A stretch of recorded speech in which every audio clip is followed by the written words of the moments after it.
16 décembre 1944, 3h47, forêt belge, près de la crête d'Elsenborn. Le sergent-chef Robert Mariam entend des voix appelant à travers l'obscurité précédant l'aube. Des accents américains parfaits implorant de l'aide depuis un char Sherman en panne. Un garçon de ferme de l'Indiana, un mécanicien de Brooklyn, un officier gentleman de Virginie. Chaque détail est impeccable.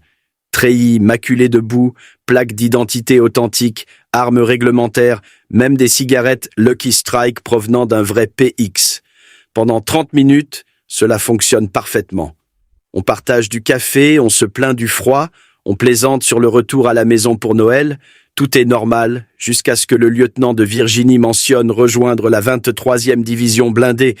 Mariam se fige. Il a mémorisé chaque unité américaine dans les Ardennes.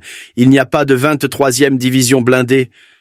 En quelques heures, les rapports inondent les lignes alliées. Des soldats américains qui ne connaissent pas le deuxième prénom de Roosevelt. Des MP avec une autorité qui n'existe pas. Des GI qui ne savent pas distinguer un lanceur des Tigers de Détroit d'un receveur des Dodgers de Brooklyn. Hitler n'a pas seulement lancé une offensive terrestre, il a envoyé une armée de soldats américains parfaits en territoire allié. Parfaits à tout point de vue, sauf sur un point que l'on ne pouvait pas imiter à partir d'un manuel ou d'un film hollywoodien, mais une simple question sur le baseball allait exposer la supercherie la plus audacieuse d'Hitler et changer à jamais le contre-espionnage. La boue gelée des Ardennes crissait sous les bottes du sergent-chef Robert Mariam alors qu'il menait sa patrouille de 4 hommes dans l'obscurité précédant l'aube du 16 décembre 1944. 28 mois de combat en Europe lui avaient appris à faire confiance à son instinct, et quelque chose dans cette matinée semblait différent.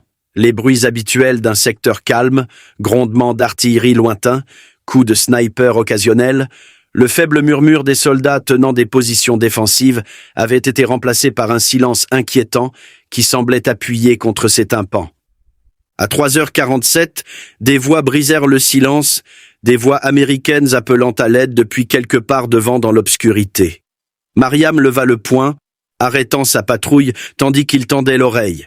Les accents étaient indiscutablement authentiques, les voyelles plates d'un garçon de ferme de l'Indiana demandant un câble de remorquage, le juron nasillard d'un mécanicien de Brooklyn à propos de cette satanée boue, et le drôle raffiné d'un officier gentleman de Virginie demandant les coordonnées cartographiques pour rejoindre leur unité dispersée.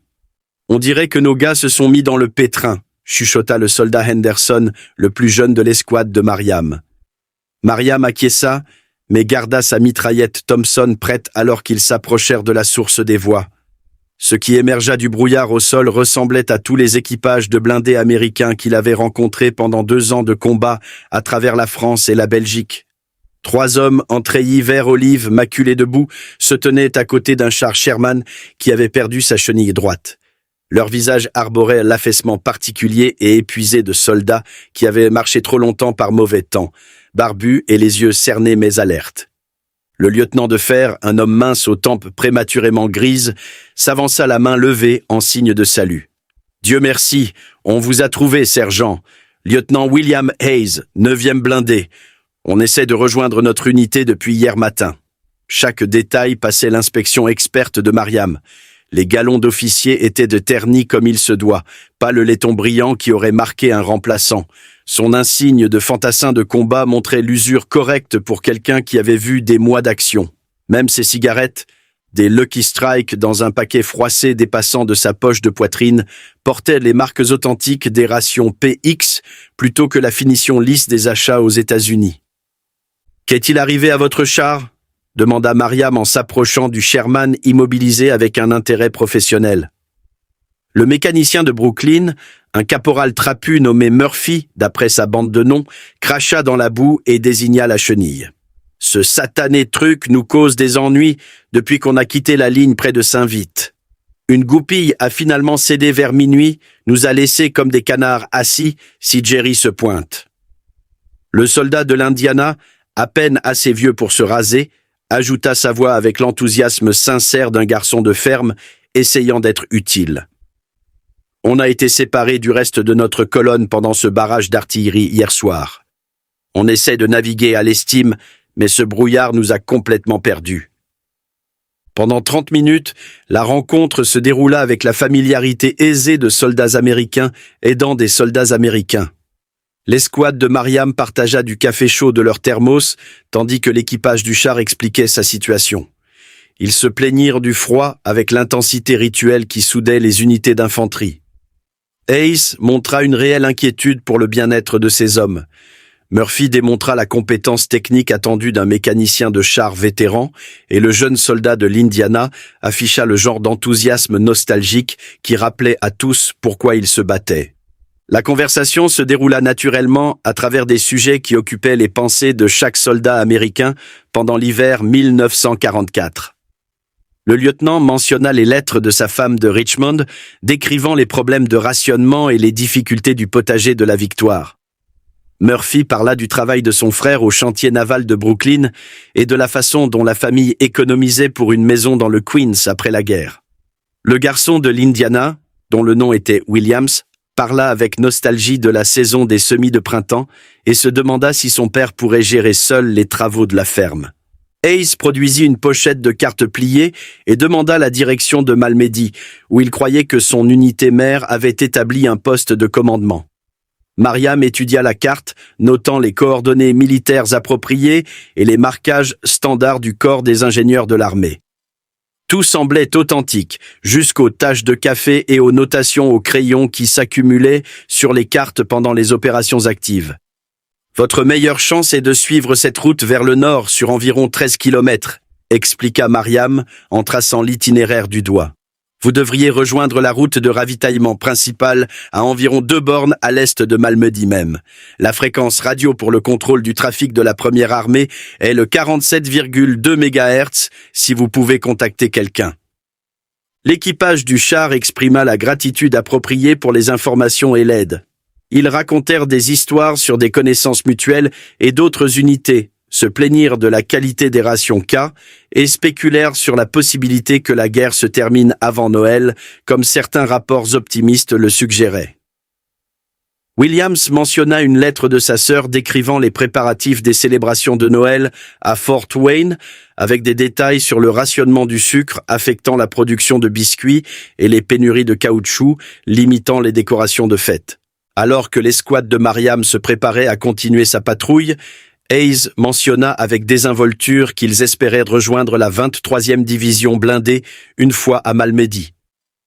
Les mots frappèrent Mariam comme un coup physique. Il avait passé les 3 semaines précédentes à mémoriser les désignations d'unités et les limites opérationnelles de chaque formation américaine dans le secteur des Ardennes. Les briefings des services de renseignement de la Première Armée l'avaient entraîné à identifier les unités amies pour prévenir les incidents de tirs fratricides lors d'opérations de combat fluide. Il connaissait les emplacements, les commandants et les fréquences radio de la 2e division blindée, de la 3e division blindée, de la 4e division blindée et de la 9e division blindée. Il n'y avait pas de 23e division blindée dans l'armée des États-Unis. L'esprit de Mariam passa en revue les possibilités. Peut-être que le lieutenant avait fait un lapsus sous le stress, peut-être voulait-il dire le 23e régiment d'infanterie ou une autre unité avec une désignation similaire. Mais Hayes avait été précis et confiant, parlant avec la familiarité aisée d'un officier discutant de sa propre organisation. 23 blindés, répéta Mariam avec précaution, observant le visage de Hayes pour tout signe qu'il avait reconnu avoir fait une erreur. C'est exact, sergent. On est avec eux depuis les manœuvres en Louisiane en 42. Un sacré régiment. La confirmation éliminait toute possibilité d'une simple erreur. Aucun officier de blindé américain ne confondrait la désignation de sa division, surtout pas en discutant avec des compagnons d'armes.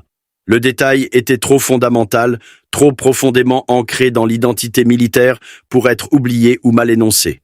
Mariam acquiesça et sourit, ne donnant aucune indication que quelque chose n'allait pas. Eh bien, bonne chance pour retrouver votre unité, lieutenant. Restez prudent. Mais alors que l'équipage du char rassemblait son équipement et se préparait à partir, Mariam atteignait déjà sa radio. La fréquence grésilla lorsqu'il contacta le point de contrôle suivant sur leur itinéraire prévu. Baker 72, ici Charlie 40 et 1. 3 personnes en uniformes américains se dirigeant vers vous dans environ 20 minutes. Interrogez-les sur leur désignation d'unité et vérifiez avec le quartier général avant de les laisser passer. La réponse vint immédiatement. Compris, Charlie 41. Préoccupation particulière? Mariam regarda les 3 silhouettes disparaître dans le brouillard matinal, leur voix s'estompant alors qu'ils discutaient de la meilleure approche pour réparer leur char en panne.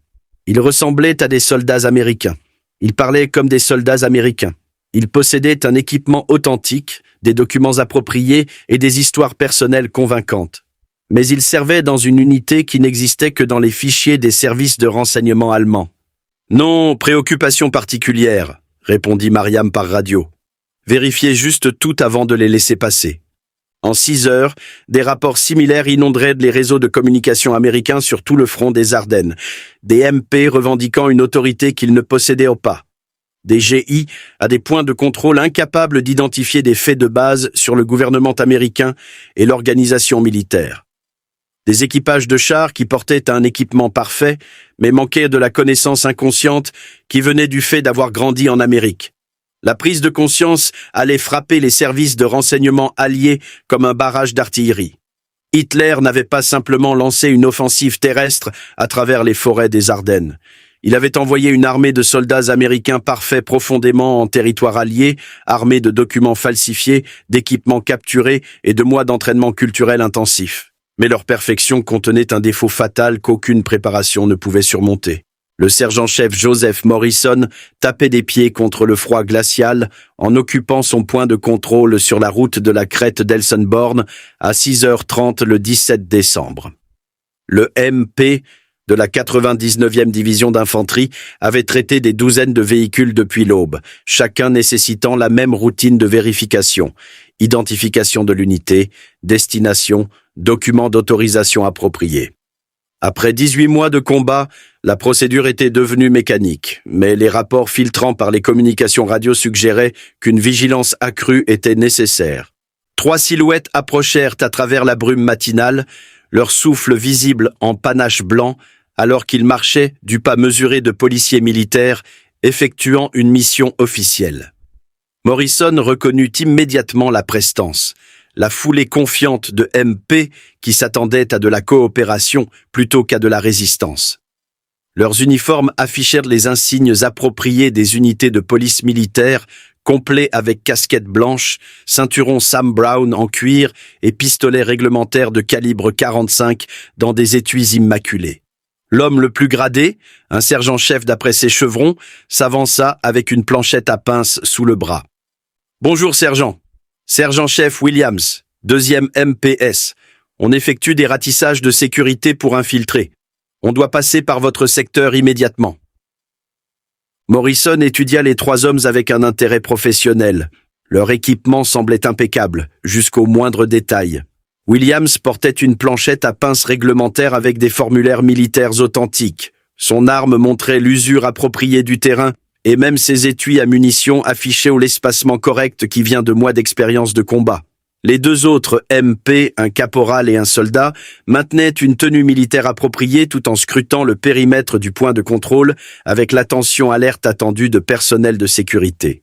« J'ai reçu aucune notification concernant des ratissages de MP dans cette zone », répondit Morrison en vérifiant son journal de bord pour d'éventuelles instructions spéciales. Williams acquiesça avec la compréhension patiente de quelqu'un habitué aux problèmes de communication entre différentes unités. Les ordres sont venus du quartier général de la première armée il y a environ 3 heures. Ils n'ont probablement pas encore atteint tous les points de contrôle. Vous savez comment c'est avec le trafic radio pendant les opérations actives. L'explication semblait raisonnable. Morrison avait été témoin de nombreux cas de communication retardés ou brouillés pendant les opérations de combat, particulièrement quand plusieurs unités opéraient à proximité. Le quartier général de la première armée envoyait régulièrement des équipes de sécurité sans notifier chaque élément subordonné, surtout pendant des situations tactiques fluides. « Vous êtes originaires d'où, les gars ?» demanda Morrison avec désinvolture, commençant sa procédure de vérification standard. « Détroit !» répondit Williams immédiatement. « Né et élevé du côté Est. » Morrison sentit une étincelle de reconnaissance. Sa propre ville natale était Dearborn, juste à l'extérieur des limites de Détroit. Il avait passé d'innombrables heures dans les quartiers de Détroit, assisté à des matchs de baseball au Briggs Stadium et travaillé dans des emplois d'été dans les usines automobiles avant la guerre. L'opportunité de se connecter avec un compatriote du Michigan était trop belle pour la laisser passer. Sans blague, je suis de Dearborn moi-même. Tu suis les Tigers? Bien sûr, répondit Williams sans hésitation. Super équipe, fan depuis que je suis gamin. Morrison acquiesça avec une satisfaction apparente, mais son esprit traitait l'information avec la précision analytique qu'il avait maintenue en vie pendant 18 mois de combat. Tout natif de Détroit possédait une connaissance profondément ancrée de l'équipe de baseball de la ville. Une connaissance qui allait bien au-delà du simple fait d'être fan. Les Tigers représentaient plus qu'un divertissement.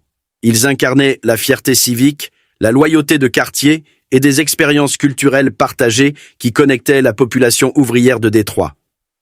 Tout fan authentique des Tigers aurait répondu avec des détails spécifiques, les performances récentes de l'équipe, les joueurs préférés, les matchs mémorables ou les plaintes concernant les décisions de la direction. Les natifs de Détroit discutaient de baseball avec l'intensité passionnée de gens qui avaient grandi en se disputant sur les moyennes au bâton dans les salles de pause des usines et les bars de quartier. La réponse de Williams était correcte, mais générique, manquant de la spécificité émotionnelle qui caractérisait le fanatisme authentique. Morrison maintint son attitude amicale, tandis que ses soupçons se cristallisaient. « Eh bien, vous feriez mieux de vous dépêcher si vous avez des ratissages à faire. Les routes vont devenir plus fréquentées quand les convois de ravitaillement commenceront à rouler. » Williams remercia Morrison pour sa coopération et les 3 MP continuèrent leur route avec la foulée confiante d'hommes menant une activité militaire légitime. Morrison les regarda jusqu'à ce qu'ils disparaissent à un virage, puis attrapa immédiatement sa radio. Tango 61, ici Roméo 47. 3 MP se dirigeant vers le sud-est sur Ridge Road, prétendant effectuer des ratissages de sécurité. Retenez-les et interrogez-les sur leur connaissance du baseball avant de les laisser passer. La radio grésilla de parasites avant qu'une voix ne réponde. Compris, Roméo 47. Préoccupation particulière? Morrison marqua une pause, réfléchissant à comment expliquer son intuition sans paraître paranoïaque. La preuve était subtile. Un seul échange conversationnel qui semblait faux à quelqu'un qui avait grandi dans la culture du baseball de Détroit. Mais cette subtile anomalie pourrait représenter la différence entre la sécurité et l'infiltration. Demandez-leur qui a remporté le fanion de la Ligue américaine cette année. La vraie réponse est les Browns de Saint-Louis. Quiconque prétend être un fan des Tigers de Détroit devrait le savoir. En 15 minutes, Morrison reçut la confirmation que son soupçon était correct. Les 3 MP avaient été retenus au point de contrôle suivant après avoir échoué à répondre à des questions de base sur le baseball américain. Sous interrogation, ils avouèrent être des commandos allemands entraînés en anglais et équipés d'uniformes et d'équipements américains capturés. La nouvelle du succès de Morrison se répandit dans les réseaux de communication américains avec une rapidité remarquable. Les officiers d'état-major qui avaient été sceptiques quant au rapport d'infiltration comprirent soudain que la menace était à la fois réelle et sophistiquée. Si des agents allemands pouvaient maîtriser les uniformes, l'équipement et les procédures militaires américains, les mesures de sécurité traditionnelles seraient inadéquates pour la détection. Le concept sur lequel Morrison avait trébuché représentait une compréhension fondamentale de la nature de l'identité culturelle. Les services de renseignement allemands s'étaient concentrés sur les éléments observables de la culture militaire américaine. Uniformes, équipements, procédures et connaissances organisationnelles formelles. Ils avaient entraîné leurs agents à reproduire les comportements de surface qui pouvaient être appris par l'étude et la pratique. Mais l'identité culturelle opérait à des niveaux plus profonds qui ne pouvaient être acquis par la mémorisation. Les Américains possédaient une connaissance inconsciente dérivée d'expériences partagées, une connaissance sur les équipes sportives, les coutumes régionales, les figures du divertissement et les traditions locales qui émergeaient naturellement du fait d'avoir grandi au sein de la société américaine.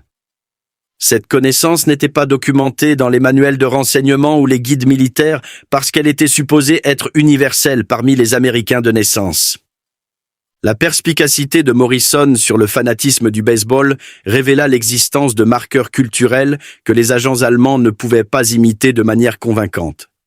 Un vrai fan des Tigers de Détroit aurait répondu avec des détails spécifiques, des opinions personnelles ou des réactions émotionnelles reflétant des années de suivi de l'équipe. Williams avait fourni une réponse factuellement correcte, mais culturellement creuse, qui satisfaisait aux exigences de surface, tout en échouant aux tests d'authenticité plus profonds.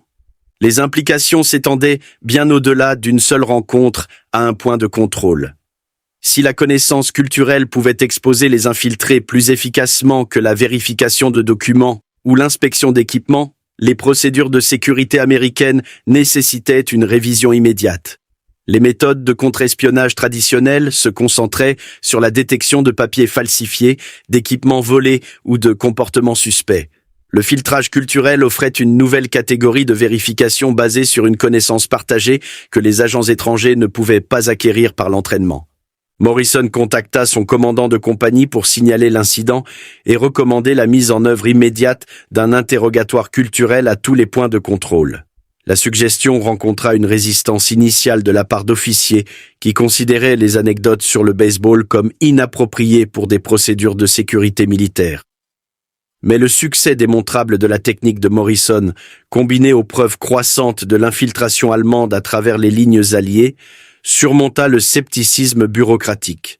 À 14 heures le 17 décembre, les unités de police militaire à travers les Ardennes mettaient en œuvre des variations du filtrage culturel. Les questions évoluèrent rapidement en fonction de l'expérience pratique et des résultats sur le terrain, mais le principe fondamental resta constant. Les Américains authentiques possédaient une connaissance culturelle inconsciente qui ne pouvait être reproduite par l'étude ou la préparation. La technique qui avait commencé avec une conversation informelle sur le baseball de Détroit se transformait en l'outil de contre-espionnage le plus efficace de la guerre. Le général de division Courtney X. Hodges reçut les rapports de renseignement consolidés à son quartier général de la première armée à Spa à 14 heures le 18 décembre. Le commandant méthodique, qui était sorti des rangs, étala les documents sur sa table de campagne, étudiant chaque incident avec l'attention systématique aux détails qui lui avait valu le respect dans tout le théâtre européen. 31 infiltrés allemands confirmés capturés en 48 heures. Tous exposés par des techniques d'interrogatoire culturel qui avaient évolué à partir de la question sur le baseball du sergent-chef Morrison. La précision mathématique des résultats impressionna Hodges plus que les succès individuels. Les unités de police militaire sur tout son secteur de commandement rapportaient des taux d'identification qui approchaient de la perfection statistique. 94% des questions de filtrage culturel distinguaient avec succès les Américains authentiques des agents allemands, avec seulement 2 faux positifs parmi des centaines d'interrogatoires. Les faux positifs concernaient des soldats américains qui avaient vécu à l'étranger pendant de longues périodes et ne pouvaient effectivement pas se souvenir des statistiques sportives récentes. Mais même ces cas furent résolus par des questions secondaires sur les expériences d'enfance et les connaissances régionales. Hodges émit des ordres explicites qui systématisèrent le processus de filtrage culturel en une doctrine de contre-espionnage formelle. Tout soldat demandant à passer par des points de contrôle alliés serait soumis à 3 catégories standardisées de vérification culturelle avant de recevoir une autorisation. Le filtrage principal se concentrait sur les connaissances sportives, particulièrement les statistiques de baseball et de football, qui occupaient des positions centrales dans la culture populaire américaine. Les filtrages secondaires testaient les connaissances géographiques sur les régions d'origine, exigeant des détails spécifiques sur les coutumes locales, les points de repère et les pratiques culturelles que les résidents connaîtraient intuitivement. Les filtrages tertiaires impliquaient des questions de référence culturelle sur les figures du divertissement, les chansons populaires et les slogans publicitaires qui imprégnaient la conscience américaine par le biais des émissions de radio et des publications de magazines. L'approche systématique révéla la préparation sophistiquée que les agents allemands avaient reçue pour leur mission d'infiltration.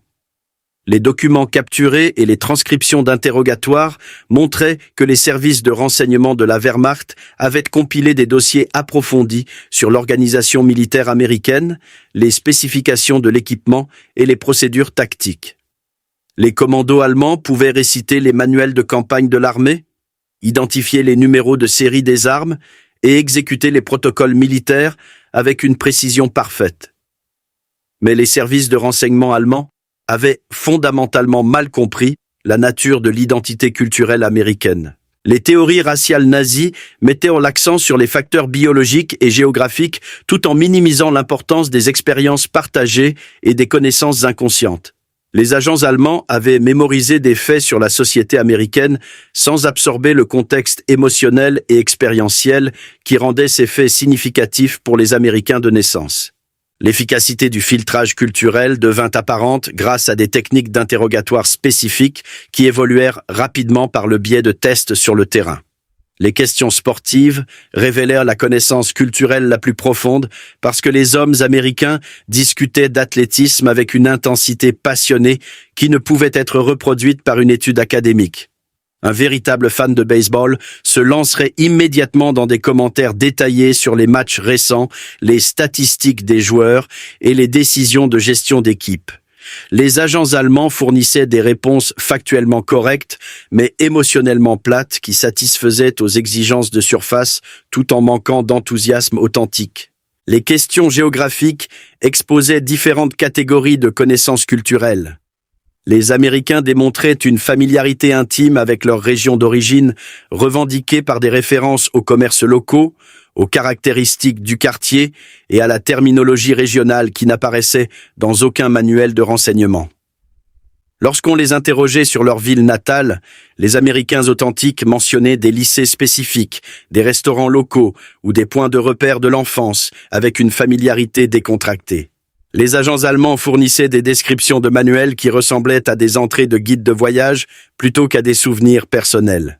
Les questions de référence culturelle testaient l'absorption inconsciente de la culture populaire qui se produisait par l'exposition quotidienne aux médias américains.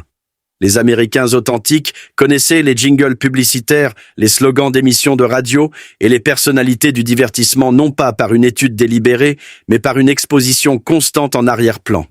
Les agents allemands, qui avaient mémorisé des informations culturelles formelles, ne pouvaient pas reproduire la connaissance automatique et décontractée qui caractérisait l'immersion culturelle authentique. L'impact psychologique sur les commandos allemands devint évident à travers les rapports d'interrogatoire qui documentaient leur état mental pendant la capture. Untersturmführer Wilhelm Schmidt, l'infiltrateur le plus réussi avant sa détention près de Spa, décrivit l'effet paralysant de l'interrogatoire culturel aux officiers du renseignement allié. Schmidt avait passé 8 mois en formation intensive, maîtrisant les procédures militaires américaines et pratiquant les accents régionaux jusqu'à ce que son anglais soit impossible à distinguer d'un locuteur natif. Mais confronté à des questions sur les expériences d'enfance dans sa prétendue ville natale de Milwaukee, Schmidt se trouva incapable de fournir la connaissance personnelle détaillée que les Américains tenaient pour acquise. Il pouvait décrire la géographie de Milwaukee, ses principales industries et sa composition démographique avec une précision académique. Mais il ne pouvait pas se souvenir des noms des personnalités de la radio locale, des épiceries de quartier ou des rivalités sportives des lycées qui façonnaient les expériences quotidiennes des personnes qui avaient effectivement grandi dans la ville. La pression mentale du maintien d'une fausse identité sous un examen culturel se révéla plus dévastatrice que les techniques d'interrogatoire physique. Les agents allemands qui avaient été entraînés à résister à la torture se retrouvèrent psychologiquement vaincus par des questions sur les moyennes au bâton du baseball et les recommandations de restaurants locaux. Les lacunes de connaissances n'étaient pas des questions d'information oubliées, mais des absences fondamentales dans leur éducation culturelle qui ne pouvaient être dissimulées par des réponses astucieuses. La police militaire américaine découvrit que les questions culturelles les plus efficaces impliquaient des associations émotionnelles plutôt que des rappels factuels. Lorsqu'on les interrogeait sur les souvenirs de leur ville natale, les Américains authentiques affichaient des réponses émotionnelles spontanées, l'affection pour les lieux de l'enfance, les plaintes sur les conditions météorologiques locales ou la fierté des réalisations régionales. Les agents allemands luttaient pour reproduire ces connexions émotionnelles parce qu'ils n'avaient jamais vécu les événements formatifs qui créaient une identité culturelle authentique. Le taux de réussite du filtrage culturel dépassa toutes les attentes établies par les méthodes de contre-espionnage traditionnelles. La vérification des documents pouvait être vaincue par une falsification habile. L'inspection de l'équipement pouvait être contournée par des matériaux capturés. Et l'observation comportementale pouvait être surmontée par un entraînement intensif. Mais la connaissance culturelle exigeait une immersion à vie qu'aucun programme de formation ne pouvait reproduire dans des délais raisonnables. Les analystes du renseignement reconnurent qu'ils avaient découvert une nouvelle catégorie de vérification de sécurité qui pouvait être appliquée au-delà des applications militaires immédiates. Le principe de l'authentification culturelle offrait des solutions potentielles pour la sécurité diplomatique, la vérification des mouvements de résistance et les défis de l'occupation d'après-guerre. Toute situation exigeant une distinction entre les membres authentiques d'un groupe et les infiltrés pouvait bénéficier de tests systématiques de connaissances culturelles.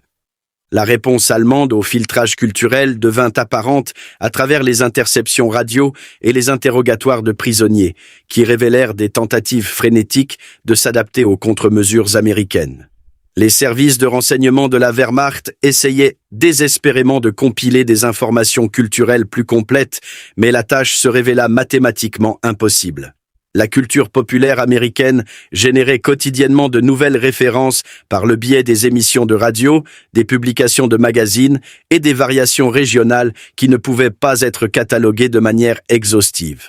Le 20 décembre, la technique de filtrage culturel avait effectivement neutralisé l'opération Greif en tant que menace d'infiltration.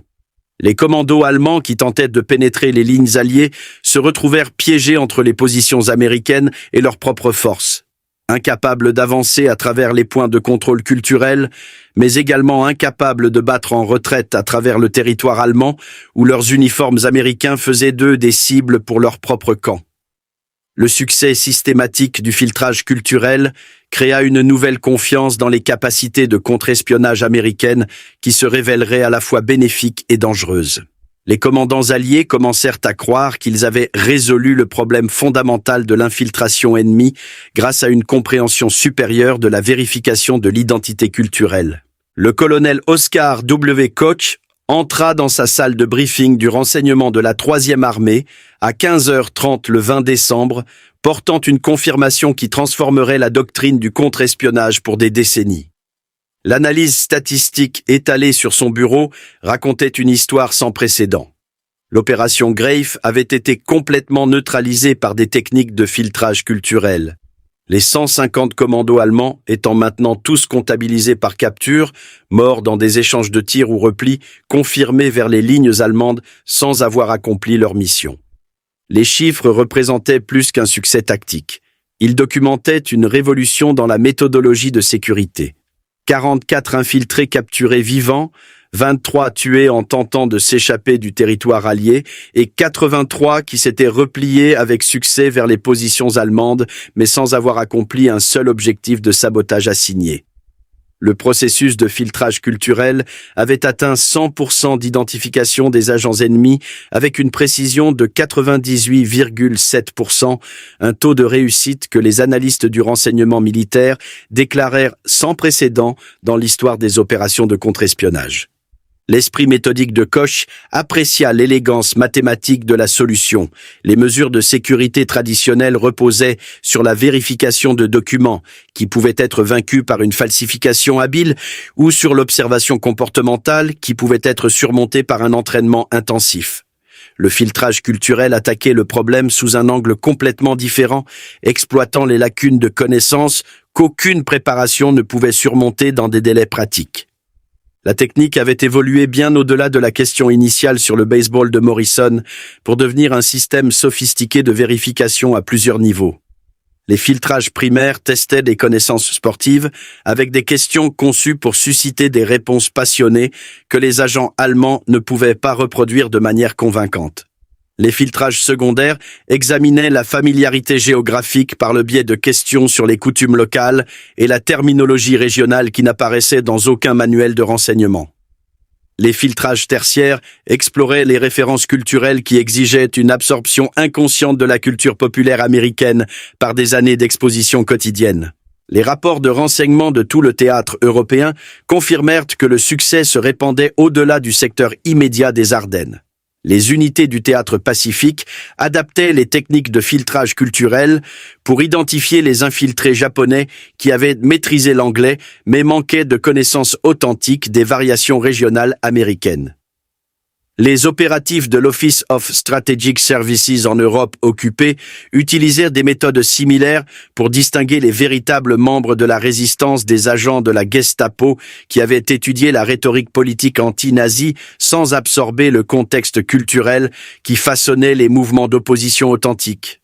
Même les services de renseignement soviétiques, apprenant le succès américain par des canaux diplomatiques, développèrent des techniques parallèles pour identifier les agents occidentaux opérant en Europe de l'Est. Le principe de l'authentification culturelle devenait reconnu comme une percée fondamentale dans la méthodologie du contre-espionnage qui transcendait les applications nationales spécifiques. La justification statistique s'étendait au-delà des résultats opérationnels immédiats vers des implications plus larges pour la théorie de la sécurité. Avant la mise en œuvre du filtrage culturel, les taux de succès de l'infiltration allemande avaient atteint 87% pour la pénétration initiale des lignes alliées, avec 34% des objectifs de sabotage assignés accomplis. Après le début des interrogatoires culturels systématiques le 18 décembre, les taux de détection des infiltrés grimpèrent à 89% dans les 24 heures, suivant les premières rencontres au point de contrôle, tandis que les taux d'achèvement de mission tombèrent à zéro absolu. La transformation fut si complète que les analystes du renseignement commencèrent à rédiger des rapports déclarant que des opérations allemandes similaires étaient mathématiquement impossibles en raison des exigences de vérification culturelle. Les manuels de formation déclarèrent avec confiance que aucun agent étranger ne peut réussir à se faire passer pour un soldat américain pendant plus de 72 heures lorsqu'il est soumis à un filtrage culturel systématique. Le langage reflétait la croyance croissante que les forces américaines avaient atteint une supériorité décisive dans les capacités de contre-espionnage grâce à une compréhension supérieure des marqueurs d'identité culturelle. Koch reconnut les implications stratégiques plus larges en compilant son évaluation finale pour le quartier général du général Patton. Le succès du filtrage culturel représentait plus qu'une innovation tactique. Il révélait des vérités fondamentales sur l'identité nationale qui pouvaient être exploitées systématiquement dans les conflits futurs. La connaissance culturelle américaine opérait à plusieurs niveaux simultanément, des faits de surface qui pouvaient être mémorisés aux associations inconscientes qui exigeaient une immersion à vie pour être acquises de manière authentique. L'impact psychologique sur les agents allemands capturés fournissait une preuve supplémentaire de l'efficacité de la technique. Les transcriptions d'interrogatoires documentaient la détérioration mentale de commandos hautement entraînés qui se retrouvaient psychologiquement vaincus par des questions sur les souvenirs d'enfance et les coutumes locales. Des hommes qui avaient été préparés à résister à la torture physique étaient brisés par des questions sur les rivalités sportives des lycées et les noms des épiceries de quartier qui exposaient la nature artificielle de leurs identités supposées. Wilhelm Schmidt, l'infiltrateur le plus réussi avant sa capture, avait décrit l'expérience comme plus dévastatrice que le stress du combat. La peur constante d'être exposé par l'interrogatoire culturel créait une pression mentale qui dépassait la tension du maintien d'une fausse identité sous des mesures de sécurité traditionnelles. Les agents allemands commencèrent à éviter complètement les points de contrôle américains, se piégeant efficacement dans des zones de plus en plus réduites de territoires contestés où ils ne pouvaient ni avancer ni battre en retraite en toute sécurité.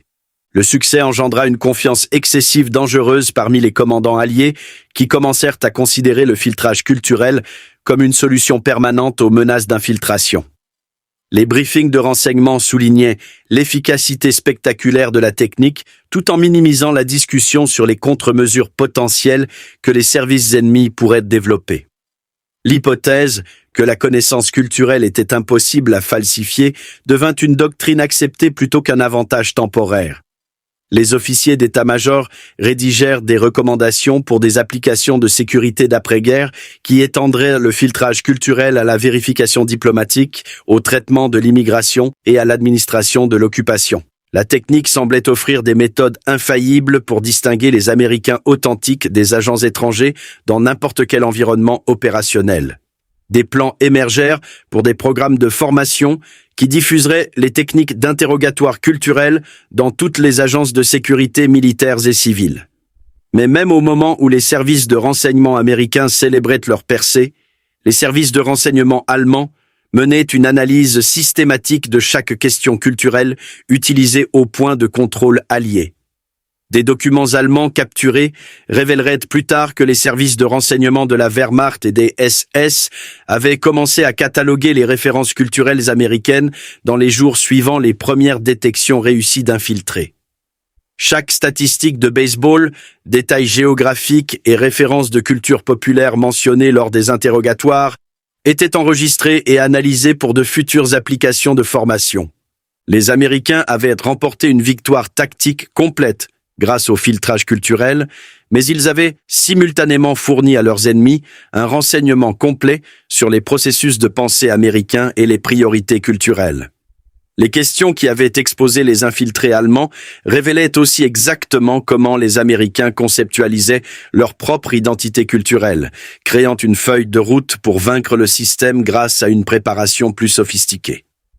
Sans que les services de renseignement alliés le sachent, les camps d'entraînement allemands mettaient déjà en œuvre des programmes d'éducation culturelle améliorés basés sur les documents américains capturés. D'anciens prisonniers de guerre américains étaient donc contraints de servir d'instructeurs culturels, fournissant les connaissances régionales authentiques et les associations émotionnelles qui manquaient à l'entraînement précédent. La réponse systématique allemande nécessiterait des années pour être mise en œuvre efficacement. Mais le fondement était établi alors même que les commandants américains célébraient leur succès sans précédent en matière de contre-espionnage. La confiance générée par le triomphe initial du filtrage culturel se révélerait à la fois bénéfique et dangereuse à mesure que la guerre continuait. Le renseignement américain avait découvert un nouvel outil puissant pour la vérification de sécurité. Mais ils avaient aussi appris à leurs ennemis les plus capables exactement comment penser l'identité culturelle comme une arme de renseignement. La technique qui avait semblé imbattable en décembre 1944 était déjà systématiquement analysée et contrecarrée en février 1945. La révolution dans la doctrine du contre-espionnage qui avait commencé avec une simple question sur le baseball des Tigers de Détroit continuerait d'évoluer longtemps après que la menace immédiate des infiltrés allemands ait été éliminée. La réalité édifiante arriva par câble crypté le 15 janvier 1945. Alors que les officiers du renseignement allié recevèrent des rapports troublants d'unités soviétiques opérant le long du front de l'Est, des infiltrés allemands capturés en territoire tenu par les Russes démontraient une connaissance détaillée de la culture populaire américaine qui dépassait la préparation culturelle des commandos originaux de l'opération Greif. Ces agents pouvaient discuter des statistiques du baseball avec la fluidité de fans de longue date, réciter des jingles publicitaires d'émissions de radio américaines et fournir des détails intimes sur les coutumes régionales qui avaient précédemment exposé leurs prédécesseurs. Les implications frappèrent les services de contre-espionnage alliés comme un tir d'artillerie. Les Allemands ne s'étaient pas simplement adaptés au filtrage culturel. Ils avaient systématisé le processus d'apprentissage avec une efficacité caractéristique. Les documents de la Wehrmacht capturés révélèrent l'ampleur des efforts de renseignement culturel nazis. Des manuels de 400 pages couvrant les dialectes régionaux américains, l'histoire du sport, les figures du divertissement et les coutumes locales, compilés par l'analyse systématique de chaque question utilisée au point de contrôle allié pendant la bataille des Ardennes. Les services de renseignement allemands avaient transformé les techniques de filtrage culturel américaines en programmes éducatifs complets. Des camps d'entraînement en Pologne occupés opérèrent des environnements américains fictifs, où les agents allemands passaient 6 mois immergés dans des expériences culturelles américaines recréées. Les installations comprenaient des magazines américains importés datant de 1935, des équipements radio capturés diffusant des programmes américains et des reconstitutions détaillées de quartiers américains complètes avec un mobilier d'époque et des décorations régionales. Le plus troublant pour les services de renseignement alliés fut la révélation que d'anciens prisonniers de guerre américains servaient d'instructeurs culturels involontaires dans ces installations. Des hommes capturés lors de campagnes antérieures étaient contraints de fournir les associations émotionnelles authentiques et les connaissances inconscientes qui avaient manqué à l'entraînement allemand précédent. Ces soldats américains enseignaient aux agents allemands non seulement des faits sur la culture américaine, mais aussi les réponses émotionnelles et les connexions personnelles qui rendaient la connaissance culturelle convaincante sous interrogatoire. L'impact psychologique sur la police militaire américaine, qui avait été pionnière du filtrage culturel, fut profond et démoralisant. Le sergent-chef Morrison, dont la perspicacité sur le baseball des Tigers de Détroit avait déclenché toute la méthodologie, reçut des briefings classifiés sur les contre-mesures allemandes qui révélaient à quelle vitesse sa percée avait été neutralisée. La technique qui avait semblé imbattable en décembre était déjà obsolète en février, forçant le renseignement américain à confronter la nature temporaire de tout avantage de contre-espionnage. La correspondance personnelle de Morrison avec sa femme captura le poids émotionnel de cette réalisation. « Je pensais qu'on avait trouvé quelque chose qu'il ne pourrait jamais imiter », écrivit-il depuis sa position en Allemagne occupée. « Il s'avère qu'on a juste trouvé quelque chose qu'ils n'avaient pas encore pensé à imiter. Ça fait se demander s'il y a quoi que ce soit dans le fait d'être américain qui ne puisse pas être enseigné si quelqu'un est assez désespéré pour l'apprendre. » Mais des ruines de la défaite tactique émergea une transformation stratégique qui allait remodeler les opérations de renseignement pour des décennies. L'adaptation rapide des Allemands au filtrage culturel avait involontairement validé 3 principes qui devinrent fondamentaux pour la doctrine moderne du contre-espionnage. Ces principes transcendaient les circonstances spécifiques des opérations d'infiltration de la Seconde Guerre mondiale et établissaient des fondements théoriques pour la vérification de sécurité qui restent pertinents dans le travail de renseignement contemporain. Le premier principe établit la connaissance culturelle comme un renseignement stratifié, nécessitant une analyse systématique plutôt qu'un questionnement intuitif. Les enquêtes modernes d'habilitation de sécurité découlent directement de cette idée, incorporant des techniques d'évaluation psychologique qui sondent les schémas culturels inconscients plutôt que la connaissance factuelle de surface. Les entretiens d'immigration, les procédures de vérification diplomatique et les contrôles de sécurité des entreprises retracent tous leur méthodologie à la reconnaissance que l'identité authentique nécessite une vérification plus profonde que l'inspection de documents ou l'observation comportementale. Le deuxième principe reconnu qu'une tromperie réussie à long terme exige de vivre l'identité supposée plutôt que d'en mémoriser les caractéristiques. Les agences de renseignement du monde entier mirent en œuvre des programmes de formation en immersion profonde qui exigeaient des agents de passer des années à établir des références culturelles authentiques avant le déploiement opérationnel. Le concept moderne d'immersion identitaire prolongée émergea du succès allemand à contrer le filtrage culturel américain par une éducation culturelle complète plutôt qu'une préparation superficielle. Le troisième principe établit l'évolution continue comme essentielle pour des opérations de contre-espionnage efficaces. L'adaptation rapide des Allemands au filtrage culturel apprit aux services de renseignement américains que toute technique, indépendamment de son efficacité initiale, doit être constamment affinée et mise à jour pour maintenir sa pertinence opérationnelle. Les systèmes biométriques modernes, les programmes d'analyse comportementale et les méthodes d'évaluation psychologique incorporent tout ce principe de développement continu en réponse aux menaces évolutives. La transformation institutionnelle s'étendit au-delà du renseignement militaire aux agences de sécurité civile qui étaient en cours d'établissement pour les opérations d'après-guerre. Le Federal Bureau of Investigation incorpora les principes de filtrage culturel dans les enquêtes de sécurité intérieure, reconnaissant que les agents étrangers opérant au sein de la société américaine pouvaient être identifiés par des tests systématiques de connaissances culturelles. La Central Intelligence Agency, créée en 1947, construisit sa doctrine de formation fondamentale autour des leçons apprises de l'expérience de filtrage culturel de la bataille des Ardennes. Plus significativement, le succès et l'adaptation ultérieure révélèrent des vérités profondes sur la nature de l'identité culturelle qui transcendaient les applications de sécurité immédiates. La découverte américaine que l'appartenance authentique ne pouvait pas être imitée par la seule étude avait des implications pour comprendre la formation des communautés humaines, les processus d'intégration sociale et les liens invisibles qui connectent les individus à des groupes culturels plus larges. Le filtrage culturel avait exposé la simultanéité de l'universalité et de l'individualité de l'expérience culturelle humaine. La connaissance partagée qui connectait les Américains les distinguait également des autres populations, créant des systèmes de vérification qui étaient à la fois inclusifs pour les membres authentiques du groupe et exclusifs pour les étrangers tentant une infiltration. Ce paradoxe devint central dans la recherche d'après-guerre en sociologie, anthropologie et psychologie qui explora les mécanismes de formation de l'identité culturelle. La technique qui avait commencé avec la question désinvolte de Morrison sur le baseball évolua en méthodologie systématique pour distinguer l'identité authentique de l'identité fabriquée dans de nombreux contextes.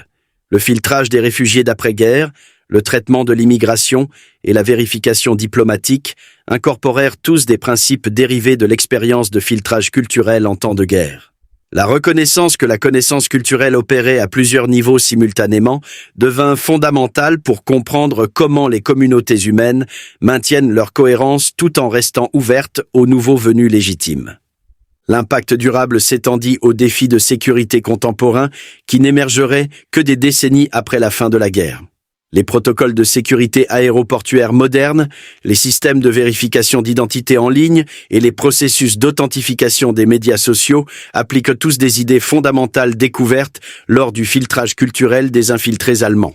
Le principe selon lequel la connexion humaine authentique va plus profondément que n'importe quel déguisement reste central dans la méthodologie de sécurité à une époque de capacités sophistiquées de tromperie technologique. L'histoire de l'essor et de l'adaptation du filtrage culturel illustre l'évolution perpétuelle des techniques de renseignement et de contre-espionnage. Aucune méthodologie ne reste efficace indéfiniment, mais les principes sous-jacents aux techniques réussies transcendent souvent leurs applications spécifiques. L'expérience de filtrage culturel de la bataille des Ardennes démontra que la tromperie la plus sophistiquée pouvait être vaincue par la compréhension de la formation authentique des communautés humaines tout en révélant la nature temporaire de tout avantage tactique dans la compétition continue entre la tromperie et la détection. L'héritage perdure non pas dans des questions spécifiques sur les statistiques du baseball, mais dans la reconnaissance que l'appartenance humaine authentique crée des schémas de connaissances qui ne peuvent être reproduits par la seule étude, faisant de l'identité culturelle à la fois la plus grande vulnérabilité de l'humanité et sa protection ultime contre ceux qui chercheraient à exploiter la confiance humaine par la tromperie systématique.